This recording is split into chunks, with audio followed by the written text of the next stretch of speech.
تو اگر آپ کزن میرج کو اس بیس پہ آپ اس کی حوصلہ شکنی کرتے ہیں کہ اس میں بچوں کے بیمار ہونے کا 25% چانس ہے، تو آٹوسومل ڈس آرڈر جو ہے اس میں تو 50% چانس ہے بچوں کے بیمار ہونے کا.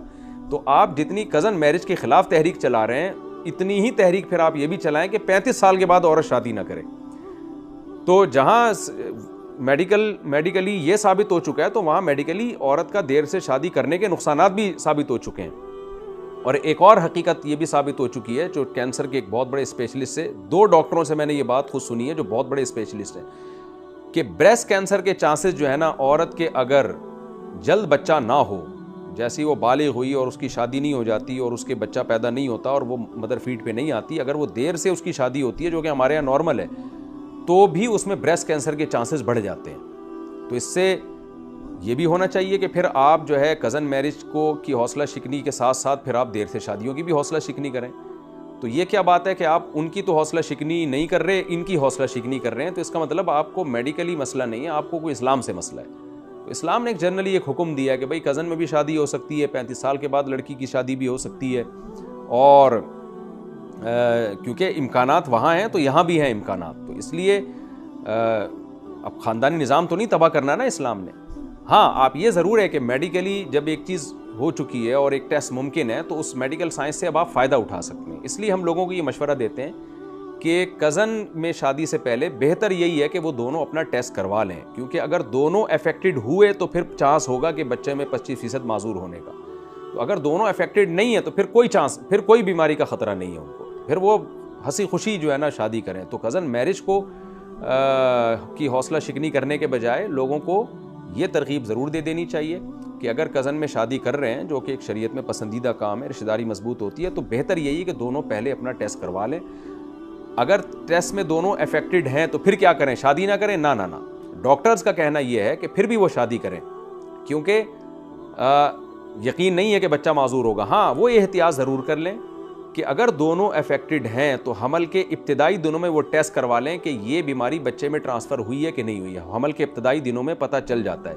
اگر بچے میں بیماری ٹرانسفر ہوئی ہے تو اس کو ابتدائی دنوں میں ضائع بھی کرایا جا سکتا ہے. تو خلاصہ یہ نکلا کہ بھائی کزن میں نکاح کرنے میں کوئی شریعت میں بھی حرج نہیں ہے، میڈیکلی بھی کوئی حرج نہیں ہے، لیکن دونوں بہتر ہے کہ اپنا ٹیسٹ کروا لیں.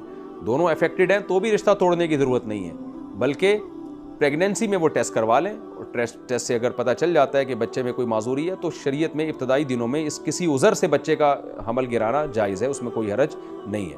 خلاصہ میں بیان کر دیتا ہوں کہ جو بھی کہتے ہیں نا کزن میرج نہیں کرنی چاہیے، اس میں بیماری کا خطرہ ہے، تو بس آپ ان کو یہ کہہ دیا کریں کہ 35 سال کے بعد اگر عورت شادی کرتی ہے تو اس میں بھی بچے کی معذوری کا خطرہ ہے. وہ خاص قسم کی بیماری نا، جو چھوٹے بچے ہوتے ہیں مسکراتے ہوئے چہرے سے ہوتے ہیں ان کے، تو پھر 35 سال کے بعد شادی کو بھی کی حوصلہ شکنی کرنی چاہیے. اسی طرح اگر خاتون کے دیر سے بچہ پیدا ہوتا ہے، عمر ان کی زیادہ ہو جاتی ہے، اور تو بھی یہ چیز بریسٹ کینسر کا ذریعہ بن سکتی ہے. تو لہذا جس خاتون کی عمر 30-35 سال سے زیادہ ہو گئی ہے اس کی شادی کی حوصلہ شکنی کرنی چاہیے. تو ظاہر ہے جب وہاں حوصلہ شکنی نہیں کرتے بلکہ بیماری کے علاج کی کوشش کرتے ہیں یا پیشگی بیماری سے بچنے کی کوشش کرتے ہیں، تو پھر یہاں بھی ایسا ہی ہے. باقی گوروں کی باتوں میں نہیں آنا چاہیے، ایتھیسٹ لوگوں کی باتوں میں ہمیں نہیں آنا چاہیے، کیونکہ ان کا تو کوئی خاندانی نظام رہا نہیں ہے بیچاروں کا. ہمارے ہاں مسئلہ یہ ہے کہ کزنوں کو اگر کزن سے شادی سے آپ منع کریں گے، لڑکیوں کے رشتوں میں پہلے ہی مشکلات ہیں اور زیادہ مشکلات کھڑی ہوں گی. لڑکیاں جب اجنبی جگہوں پہ شادی کر کے جائیں گی، طلاقوں کا ریشو بڑھے گا. کیا پتہ وہ بندہ چرس پیتا ہے، ہیروئن پیتا ہے، شراب پیتا ہے. کتنے ہمارے ایسے جاننے والوں میں ایسے، یعنی جن کو ہم جانتے ہیں ان کے ساتھ ایسے واقعات ہوئے ہیں، اجنبیوں میں دے دی بعد میں پتہ چلے تو بندہ ہی ٹھیک نہیں ہے. تو اس لیے اسلام تو ہر پہلو سے حکم دیتا ہے نا. غیر مسلموں کے ہاں تو خاندانی نظام کی کوئی ویلیو نہیں ہے، شادی ہو جائے ٹھیک ہے، نہیں ہو تو کوئی بات نہیں، بوائے فرینڈ سے جو کچھ ہوتا رہے گا وہ کرتی رہے گی. تو اسلام تو تمام پہلوؤں سے غور کر کے بات کرتا ہے. اس لیے اسلام میں کزن میرج کی بھی اجازت ہے. آپ 35 سال سے زیادہ لڑکی کی عمر ہو جائے تو بھی اس کی شادی کر دینی چاہیے.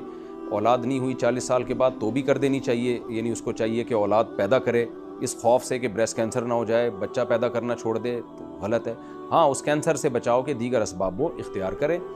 تو اسی طرح کزن میرج میں بھی کزن سے شادی کرے، لیکن میڈیکل سائنس کی ایک تحقیق سے فائدہ اٹھا لے. وہ یہ ہے کہ نکاح سے پہلے دونوں ٹیسٹ کروا لیں، اور افیکٹڈ ہیں تو جو ہے پھر یہ کر لیں کہ جب حمل ٹھہرے تو اس کا ٹیسٹ شروع میں کروا لیں، تاکہ یہ فیصلہ کرنا ممکن ہو کہ اس حمل کو کنٹینیو کیا جائے یا اس کو شروع میں حمل گرانا بہت آسان ہوتا ہے. تو خوب سمجھ لیں بلا وجہ حمل گرانا جائز نہیں ہے, لیکن اگر بچہ معذور ہے تو ابتدائی دنوں میں حمل گرایا جا سکتا ہے.